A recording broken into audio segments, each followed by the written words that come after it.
சஹஸ்ரநாம ஸ்தோத்திர பாராயணம் பாகம் 10. இன்று நாம் ஸ்லோகங்கள் 36 39 ஸ்லோகம் வரை பாடுவோம். ராகம் மோகனம். ஸ்ரீ லலிதாம்பிகையை பிரார்த்தித்து கொண்டு ஸ்ரீ லலிதா சஹஸ்ரநாம ஸ்தோத்திர பாராயணம் தொடருவோம்.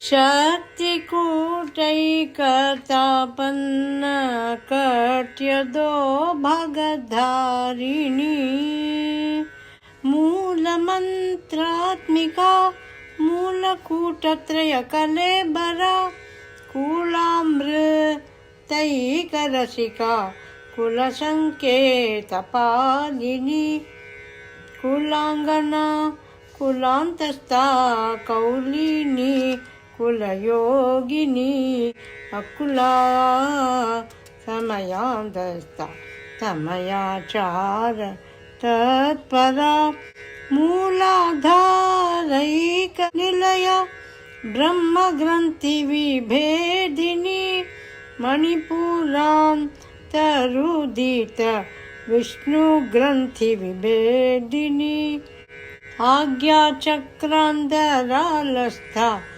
रुद्रग्रन्थिविभेदिनी सहस्राराम्बुजारूढ சுதாசாரபிவசினி.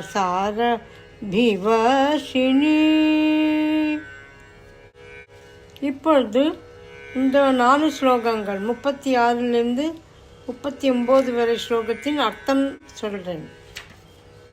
மூல மந்திராத்மிகா 4 வித புருஷார்த்தங்களுக்கும் மூலமான காரணமான ஸ்ரீ பஞ்சதசாட்சரி மந்திரத்தை சொரூபமாக உடையவள்.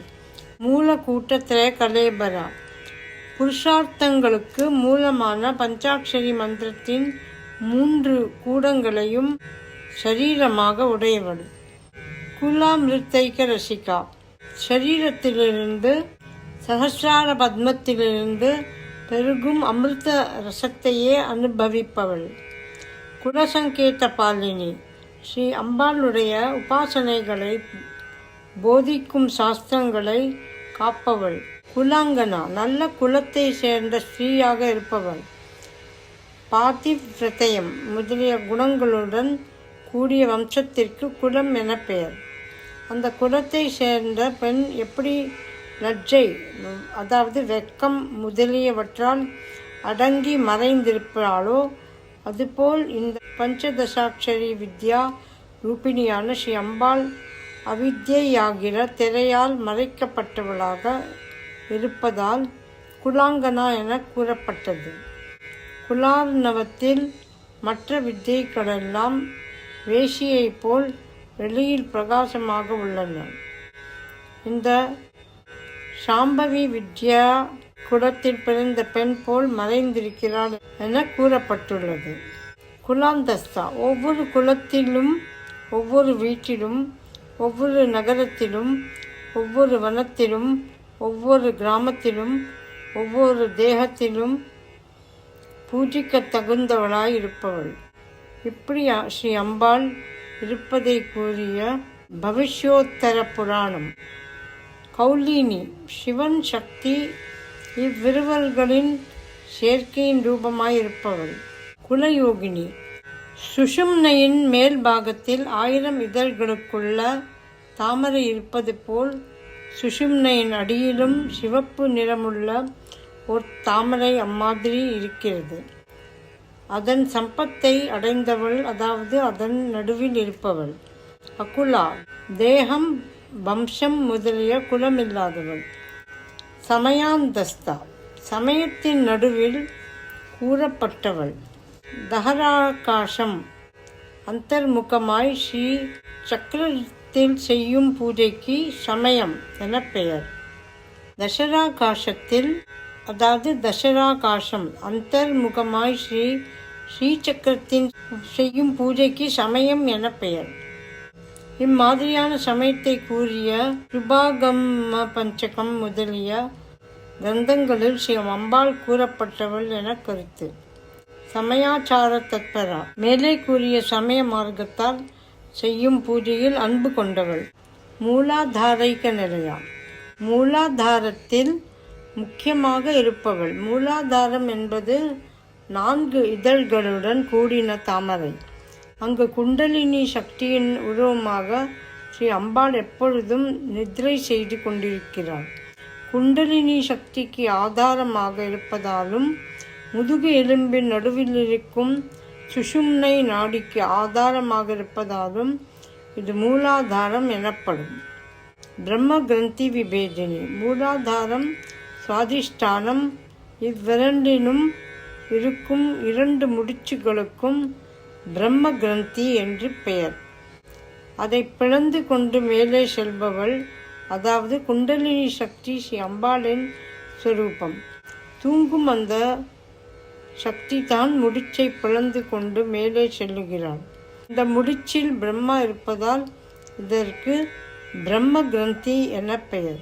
மணிப்பூராந்தருதிதா. மணிப்பூரத்தின் நடுவில் வெளியாகிறவள். மணிப்பூரம் என்பது 10 இதழ்கள் உள்ள தாமரை. சமய பூஜையில் அங்கு ஸ்ரீ அம்பாளை ரத்னங்களால் உபாசகர்கள் அலங்கரிப்பதால் மணிப்பூரகம் என பெயர்.